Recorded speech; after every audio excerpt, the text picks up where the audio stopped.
Assalamualaikum warahmatullahi wabarakatuh. Alhamdulillahillazi an'ama alaina bi ni'matil iman wal islam.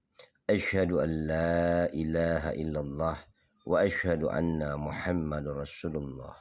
Allahumma sholli ala Muhammad wa ala ali sayyidina Muhammad. Amma ba'du. Puji dan syukur selalu terpanjat kehadirat Allah Subhanahu wa Ta'ala atas rahmat dan hidayahnya kepada kita semua, sehingga pada malam ini, malam yang berbahagia ini, kita dikumpulkan dan diberi nikmat iman dan Islam, sehingga kita dapat bertemu dan bersilaturahmi dalam pengajian yang dibawakan oleh Tuan Guru kita Syekh Ali Mas'ud Al-Banjari. Dan tidak luput juga kita berselawat serta salam tercurahkan kepada Nabi besar kita, yakni Habibana wa Nabiyana Muhammad sallallahu alaihi wasallam, yang sangat kita harapkan syafaatnya besok di yaumil akhir. Allahumma amin. Malam ini kita mendengarkan tausiah dari Tuan Guru kita, yang mana usulan-usulan dan kajian-kajian tentang perkawinan. Mari kita simak bersama-sama penjelasan dari beliau.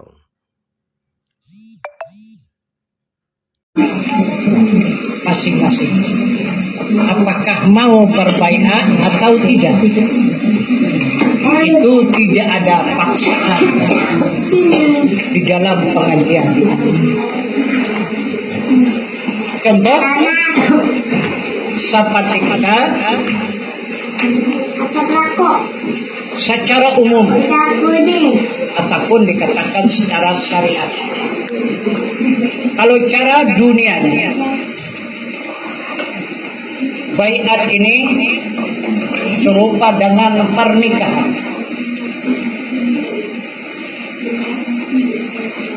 Pernikahan itu untuk menegakkan rumah tangga. Di rumah tangga ini tidak dipaksakan untuk melakukan pernikahan. Silakan saja tidak nikah selama-lamanya, tidak apa-apa. Cuma tidak bisa menegakkan rumah tangga kalau tidak nikah.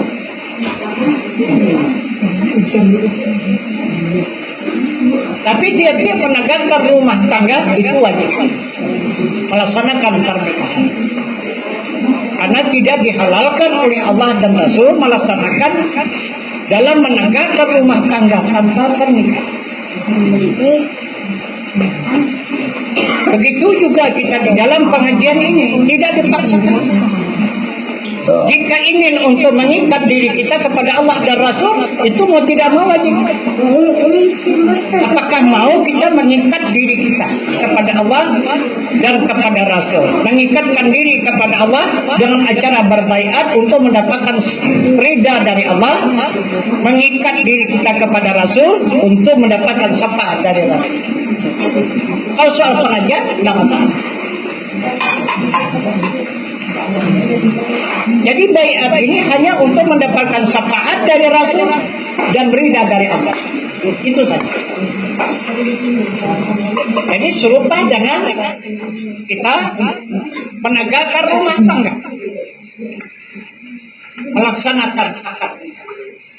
Arti akad nikah itu penyerahan diri seorang wanita kepada calon suaminya, meliwati walinya untuk mendapatkan syafaat dari suami. Kalau tidak, seorang perempuan tidak akan mendapat syafaat, karena perempuan itu mendapat syafaat dari suami. Menginginkan syafaat, maka dia adalah korban, menyerahkan dirinya dari ujung kakinya sampai ke ujung rambutnya, diserahkannya kepada suaminya dengan perantaraan walinya.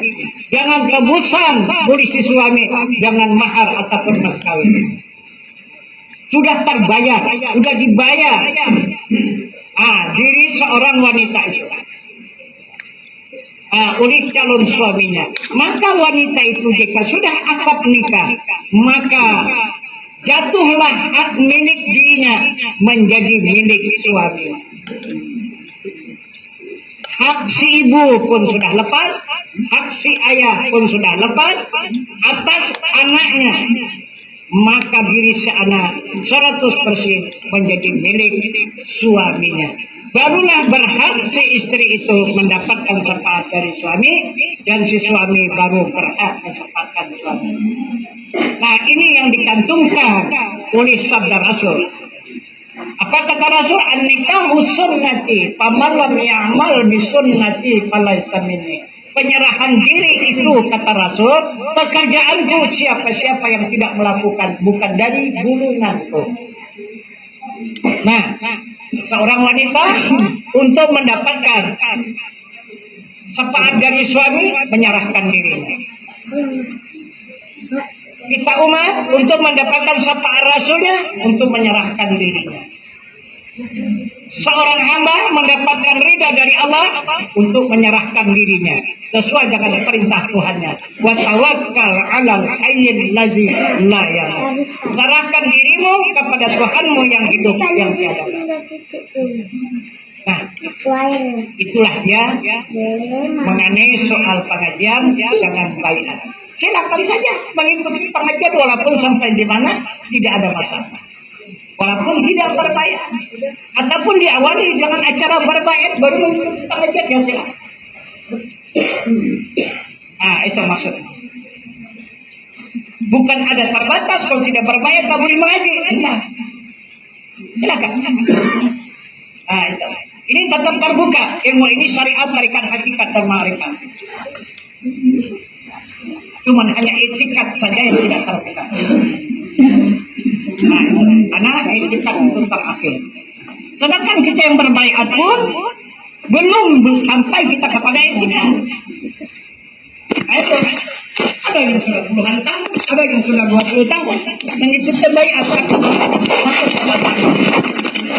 Etikat adalah tergantung kepada keridhaan Allah. Jika Allah memberikan keridhaan pada hambanya, maka dia akan terbuka jalan. Nah, itu untuk melakukan etikat.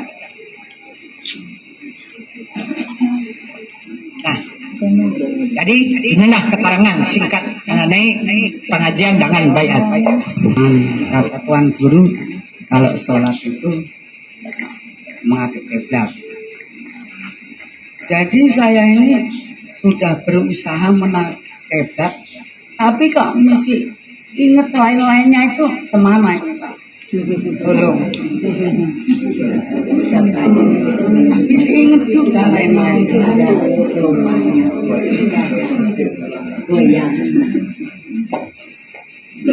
Jadi perasaan saya itu saya bilang, asal nggak bisa tidur bertanya bahwa saya sama Tuan Guru dan lain-lain.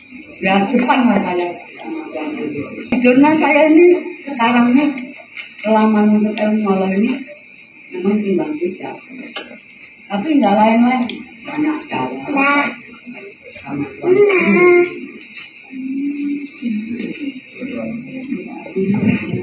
Nah, itulah Pak jawaban kita.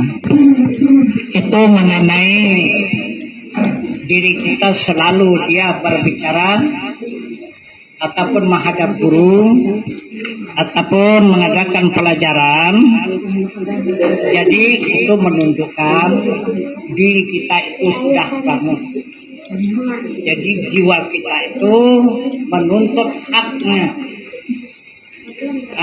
Untuk mendapatkan ketenangan, itu jiwa kita, bukan badan kita dan bukan rohani kita, itu jiwa kita. Dia untuk menuntut kebenaran. Siapa yang dihadapnya itu guru itu rabitah namanya. Nah, itulah rabitah. Nah, itu. Jadi di alam rohani itu adalah rabitah namanya. Di alam jasmani ini yang dikatakan guru. Alam nurani dia dikatakan fadilah. Itulah dia ilmu. kalau sudah sampai kepada fadilah dia itu diam. Dia tidak bertanya-tanya lagi. Nah, dia tidak menghadap guru lagi. Nah, itu kalau sudah dia masuk ke alam fadilah. Itu perjalanan diri kita, karena kita kan berjalan ini untuk kembali kepada Allah. Tapi jangan menjalani ilmu. Jadi jasmani ke rohani ke nurani. Dari nurani kita berhadap kepada orang fadilah. Tadi Tuan, Ya, kata ibu tadi, ya. dia sholat selama ini kering, tidak khusyuk. Dia ingat kepada yang lain-lain, bagaimana supaya dia khusyuk itu katanya. Itu kalau sudah kita mendapatkan sholat yang khusyuk, benar-benar kita sudah masuk ke alam yang dikatakan oleh Rasul Mustafa billah minillah, daripada Allah kepada Allah, dari Allah. Diri kita itu sudah semua kembali kepada Allah. Nah, jadi penyerahan diri kita suatu baiat ini belum selesai. Baiat ini bukan di situ baiat di situ selesai, dan 13 tahun itu baru selesai. Perjalanan baiat itu. Karena diri kita itu justru cabut. Ah, gitu. Terus sudah kita serahkan kepada Allah, ada lagi diri kita keluar. Nah, apabila ada diri kita, maka salah sudah utuh. Tapi kalau tidak ada diri kita lagi, kita kembali semua kepada Allah, kita masa-masa karena Allah. Nggak ada. Nggak ada pandangan yang itu sudah tidak ada lagi.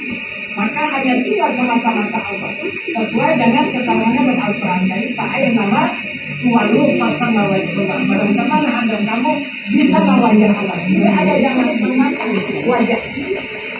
Kemudian kalau yang sudah sampai lama wujudul illallah, tidak ada yang ada. Yang ada itu semata-mata zat Allah. Yang mana yang tidak musuh lagi? Karena semata-mata zat Allah. Kenapa maka kita belum sampai perjalanan kita? Kita masih bilang Tuhan Rasul. Kita masih mengharapkan syafaat Rasul. Kalau kita sudah khusyuk di dalam melakukan salat, kita tidak perlu lagi syafaat Rasul. Sekarang kita sangat mengharapkan syafaat Rasul. Dalam syafaat Rasul itu adalah menjadi jaminan supaya diterima oleh Allah Subhanahu wa Ta'ala kita, walaupun kita tidak merasakan khusyuk, tetapi Allah tidak menerima kehusukan kita. Karena kekurangan daripada kehusukan itu adalah dimaafkan oleh Allah. Karena kita dalam Al-Quran Rasulullah, dalam pertanggungjawaban Rasulullah, itu maka yang kita utamakan bagaimana untuk mendapatkan syafaat Rasul. Itu yang diutamakan. Apabila kita mendapatkan syafaat Rasul, maka yang pertama dosa kita dimaafkan Allah. Itu yang pertama. Yang kedua, amal ibadah itu diterima Allah. Itu maksudnya walaupun lakunya saja kita kerjakan, diterima Allah. Karena kita sudah mendapat jaminan syafaat Rasulullah. Syafaat kita ini anak yang kecil di dalam pangkuan ibu. Apa saja yang dimaksud oleh si anak itu dikabulkan oleh si ibu. Karena di dalam pangkuan ibu, begitulah kita sekarang umat di dalam pangkuan buaya di Rasulullah. Karena kita dalam menuntut ilmu, ini di dalam buaya di Rasulullah. Maka Allah akan memaafkan kepada hambanya yang kekurangan hambanya itu. Baik kurang ilmunya, kurang pengenalannya, kurang khusyuknya, kurang yakinnya, itu dimaafkan Allah. Nah itu, karena ada yang menjamin, itu Rasulnya. Itu. Jadi misalnya seorang anak yang belum kuat berjalan menuju perjalanan yang jauh, lumpuh, dia tidak bisa berjalan lagi, digendong oleh ibunya. Macam manapun dia mesti sampai ke tujuan, karena tanggung jawab si ibu. Nah, begitulah contohnya. Jangan kita mengharapkan cepat khusyuk melakukan salat, berarti kita tidak perlu dengan Rasul lagi. Itu maka Rasul selalu mendatangi. Itu teguran. Itu jangan memutuskan Rasul, karena cintailah Rasul itu. Karena Rasul itu sudah mengatakan kepada kita umat, man ahabbani kana fi ma'i fil jannah. Siapa-siapa yang mencintai aku beserta aku kelak di dalam surga. Itu jaminan Rasul. Jadi apakah kita anggap bohong Rasul itu macam mana? Tak yakin kita kepada perkataan Rasul. Jadi yakinlah kita kepada Rasul, cintailah Rasul. Tandanya kita dicintai oleh Rasul. Rasul selalu datang, merupakan rabita. Nah, itu contohnya. Siapa yang sering dijumpai oleh rabita, berarti itulah orang yang disenangi oleh Rasul. Karena rabita itu adalah kenyataan bagi diri Rasul. Jadi tidak usah khawatir masalah soal kita tidak khusyuk. Sekarang ini karena kita masih menuntut ilmunya. Ilmu seberapa lah baru kita tuntut? Baru sedikit kan? Begitu. Jadi yang dikatakan khusyuk itu adalah yang sudah cinta kepada Allah. Jadi melewati cinta Allah ini melewati cinta Rasul. Cinta dulu kepada Rasul baru cinta kepada Allah. Gitu, tak bisa langsung cinta kepada Allah, tidak cinta kepada Rasul, tidak bisa. Karena kita melewati Rasul, baru kita kepada Allah. Itu. Jadi itu yang dikatakan khusyuk bahasa kita, itu bukan bahasa kita khusyuk itu. Itu bahasa Al-Quran itu khusyuk itu. Kan aflahal mu'minun allazina hum fi salatin khashi'un. Itu bahasa Al-Quran. Gitu. Bahasa kita apa? Bahasa kita cinta. Udahkah cinta kita kepada zat Allah? Belum. Kita baru mengenal, baru mengetahui mana zat Allah. Udah tahu kita ini zat Allah. Baru kita biasakan, kita kenali. Jangan kita lupakan lagi siang dan malam zat Allah itu. Baru kita bawa salat, baru khusyuk. Karena cinta kita maka khusyuk. Kalau belum cinta, kenapa maka timbul dunia? Ingatan itu ini karena masih cinta kita kepada dunia. Itulah tandanya kita masih cinta kepada dunia. Karena begitu lama sudah kita di dunia, begitu sudah lama kita berkenalan dengan dunia, akhirnya dunia itu cinta kepada kita dan kita mencintai dunia. Maka apabila kita menghadap kemana saja, tetap hadap kita mengingat dunia. Nah, itu yang dimaksud dengan khusyuk di dalam salat. Jadi khusyuk bahasa kita cinta. Nah, jadi kita tingkatkanlah pengenalan kepada Allah ini supaya kita jatuh cinta kepada Allah. Gitu. Sesudah cinta kepada Allah, maka ingatan kita tidak lalai lagi, ingatan kita tidak lupa lagi. Jadi dari mana membiasakan? Jangan salat saja kita biasakan menghadap Allah. Apa saja yang kita lakukan sehari-harinya itu, siang dan malam itu, di situ kita membiasakan mengingat Allah itu. Bergerak, ingat Allah. Berkehendak, ingat Allah. Mengetahui, ingat Allah. Merasa hidup, ingat Allah. Merasa mendengar, ingat Allah. Merasa melihat, ingat Allah. Merasa berkata-kata, ingat kepada Allah. Itu karena tanpa Allah kita tak bisa berbuat sesuatu. Itu karena kita bergerak, jangan kudrat Allah, kita berkehendak. Jangan iradat Allah, kita mengetahui. Jangan ilmu Allah, kita hidup. Jangan hayat Allah, kita mendengar. Jangan sama Allah, kita melihat. Jangan sifat basar Allah, kita berkata-kata dengan kalam Allah. Nah, dari situlah jalannya kita masukkan salat itu. Itu jalannya latihan. Siang dan malam kita tidak melupakan Allah. Nah, itu maksudnya. Nah, jadi ada lagi pertanyaan yang lain. Dengan wajah Allah. Itulah kudratnya, itu wajahnya. Tapi wajah itu sifatnya. Gitu. Sifatnya atau kelakuannya ataupun nurnya. Itu wajah Allah yang raja kami selesaikan. Gitu. Satu detik kita tidak lepas daripada wajah Allah itu. bergerak karena wajah Allah, berkehendak karena wajah Allah, mengetahui karena wajah Allah, mendengar karena wajah Allah, melihat karena wajah Allah, berkata-kata karena wajah Allah. Kalau tidak ada wajah Allah, inna lillahi wa inna ilaihi rajiun. Nah itu apa yang tinggal? Apa yang tinggal? Minha khalaqnakum wa fiha nu'idukum. Nah, itu yang tinggal. Itu yang daripada tanah kembali ke tanah. Itu yang tinggal. Yang katakan Adam. Nah itu.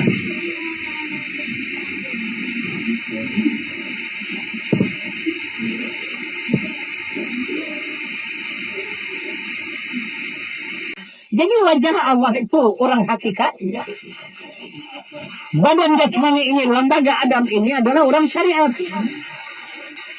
Tidak bisa berpisah antara syariat dengan hakikat. Berpisah hakikat dengan syariat mati. Kosong kata Nabi. Kalau hanya hakikat saja tanpa syariat, bagaimana kenyataan hakikat itu? Tidak bisa ditunjukkan. Nah itu. Jadi di mana kita memandang wajah Allah? Lihat orang bergerak apa? Jika bergerak orang itu pasti itu wajah Allah. Kalau tidak ada wajah Allah lagi takkan bergerak lagi orang tengah. Nah tiap-tiap kita melihat orang berkehendak itu wajah Allah. Kita melihat orang mengetahui itu pasti wajah Allah. Kita lihat orang yang mendengar itu pasti wajah Allah. Kita melihat orang yang berkata-kata ataupun yang melihat itu pasti wajah Allah. Karena kan tidak ada wajah Allah, diam itu semua. Nah, yang dikatakan asal yang dari Allah kembali kepada Allah itulah wajahnya. Itulah sifatnya kembali kepada zatnya. Maka berbunyi inna lillahi wa inna ilaihi raji'un. Yang datang dari Allah kembali kepada Allah. Hadis tinggal Bukhari. Nah itu. Jangan kita anggap Tuhan itu di langit. Nah, itu berbahaya. Itu hayalan. Nah itu ajaran setan itu. Karena hayalan itu ajaran setan. Nah gitu. Jadi kita tidak memakai hayalan, kita memakai ilmu dan iman. Nah itulah untuk kepada Allah Subhanahu wa ta'ala.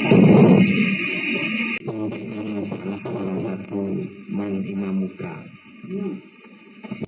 ini itu masalah lagi sepertinya itu lagi mungkin karena saya kurang paham gitu. Teman-teman imam itu adalah Al-Quran. Di satu sisi di surat Al-Baqarah sendiri di ayat 1 terbagi alif lam mengenalkan kita benar yang penting dan menentukan. Kemudian ada di surat-surat lain lagi terbagi ayat lam. Bahkan ada surat alif lam surat. Apabila saya temukan di situ alasan yang seperti itu, lalu ditafsirkan dengan tafsir Al-Quran itu bertemu hanya Allah yang tahu. Nah, dari sisi ini tadi, karena dari bahasa yang pertama, balikal kita benar bagi dan mustaqim. Sesungguhnya Al-Quran itu merupakan petunjuk bagi orang-orang yang bertakwa. Itu saja pengertiannya telah saya tahu sedikit betul. Yang pertama itu seperti alif lam dan yasin alif lam sun. Kenapa sampai sekarang saya pun belum pernah mendapatkan makna-makna yang bagaimana disebut itu sendiri.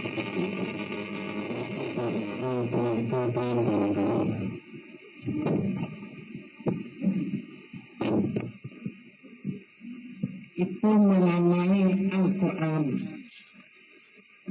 maka dia ada huruf hitung-hitungan Jadi itulah yang dituntut di dalam negara kita ini.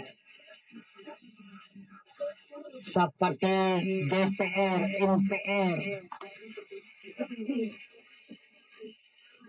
Itu semua kata-kata singkatan. Cuman berbeda dengan singkatan di dalam Al-Quran. Kenapa? Di situ tafsirnya hanya Allah yang mengetahui. Karena orang yang menyerahkan diri kepada Allah itulah yang tahu. Kalau yang sebelum menyerahkan diri kepada Allah dia tidak tahu.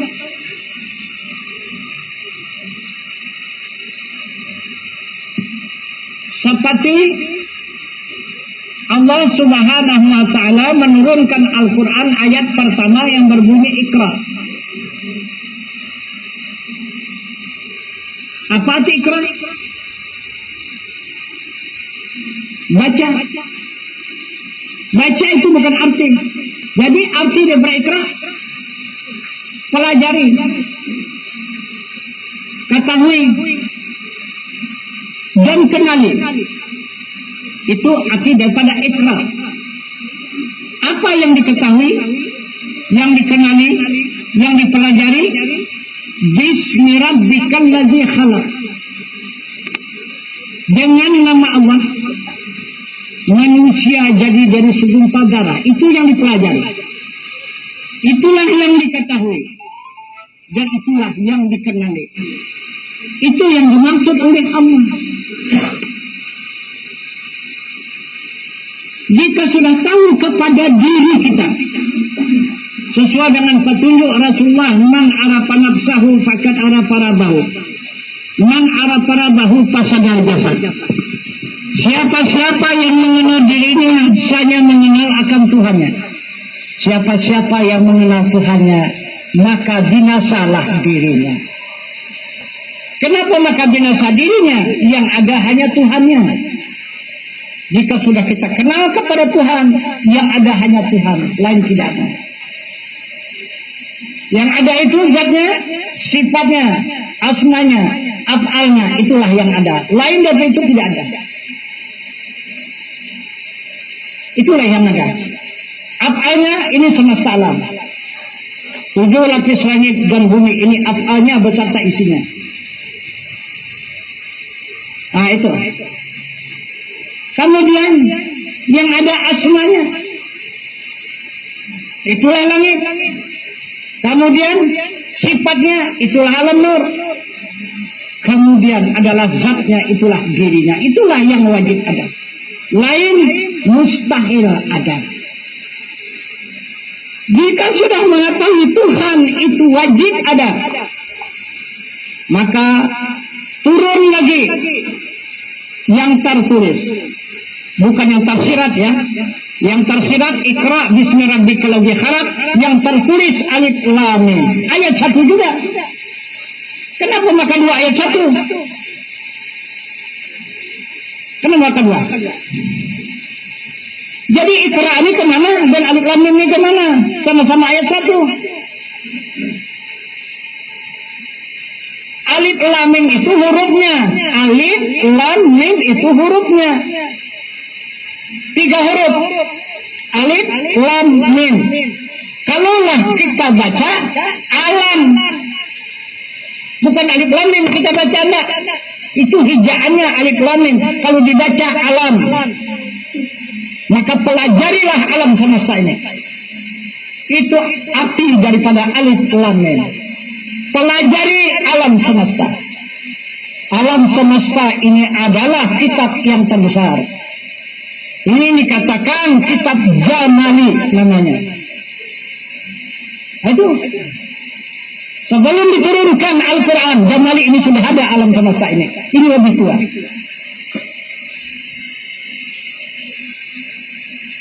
Alam, pelajari alam.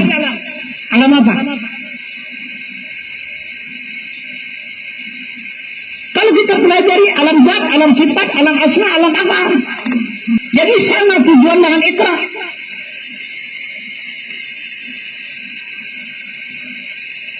Bismi rabbikal ladzi khalaq, dengan nama Allah manusia jadi dari segumpal darah. Coba pelajari diri manusia, 4 alam. Alam zat, alam sifat, alam asma, alam af'al. Alam af'al itu badannya, alam asma itu hatinya, alam sifat itu jiwanya, alam zat itu rahasianya. Itulah diri manusia. Itu maka kata Allah, fi anfusikum afala tubsirun. Yang ada pada diri kamu, kenapa tidak kamu lihat? Kenapa? Kenapa bisa melihat yang lain? Kepada diri tidak dapat dilihat. Kalau mau melihat manusia, lihat diri. Kalau melihat malaikat, lihatlah diri. Kalau melihat untuk melihat Nabi, lihatlah diri. Kalau mau melihat Tuhan, lihatlah diri. Itu kata Allah, fi anfusikum afala tubsirun. Yang ada pada diri kamu, kenapa tidak kamu lihat? Nah, kemudian coba kita lihat lagi. Di sana ada Yasin. Siapa Yasin? Itu orang hakikat yang boleh membaca. Artinya orang syariat tidak dibenarkan membaca, itu maknanya. Karena orang hakikat tidak mengenal apa yang dibaca itu nanti. Orang syariat hanya membaca Yasin wal Qur'anil Hakim. Yasin hanya Allah yang mengetahui. Quran itu adalah benar. Itu bacaan orang syariat. Tapi bagi orang yang hakikat, yang mengenal dirinya, yang mengenal Tuhannya, yang mengenal semesta alam, Yasin sallallahu alaihi wasallam wal Qur'anil Hakim. Bisa dia baca ke sana. Siapa itu Yasin? Ya Muhammad. Itu katalah ya Muhammad sallallahu alaihi wasallam. Al-Quran itu adalah maha benar. Itulah hakim. Al-Quran itu adalah kebenaran. Yang mana Al-Quran? Diri Allah. Bukan Quran tertulis. Kamu yang dibaca orang lagi. Taha. Apa artinya? Taha itu juga Muhammad. Yasin juga Muhammad. Taha juga Muhammad. Yasin Rasulullah. Yasin Taha juga Rasulullah. Jadi tidak ada selain daripada Muhammad, yaitu Rasulullah yang terakhir. Hanya Muhammad itu Rasulullah. Jadi itu yang tidak dibenarkan oleh Allah, menterjemahkan huruf-huruf potongan itu kepada orang syariat. Kenapa? Karena orang syariat itu tidak mengenal kepada diri Allah dan kepada diri Muhammad. Karena itu tadi pembukaan pertama tadi, merabuka siapa Tuhan kamu, waman nabiuka dan siapa imam kamu, waman nabiuka dan siapa nabi kamu. Jadi tahu orang siapa Tuhan Allah, siapa Nabi Muhammad, itu semua nama. Jadi bertuhan kepada nama, berasul kepada nama. Jadi apa sih nama? Bisa diikut itu nama? Tidak bisa. Maka dengan adanya mengenal nama, tidak mengenal dirinya, akhirnya jatuh khayal. Jadi khayalan itu, itulah rayuan setan. Ini Allah, ini Tuhan, ini Muhammad, ini Rasul, begitu. Padahal bukan. Jadi itulah sebahagian singkat keterangan yang tidak lagi diragukan, itu Al-Quran menjadi petunjuk bagi orang yang bertakwa.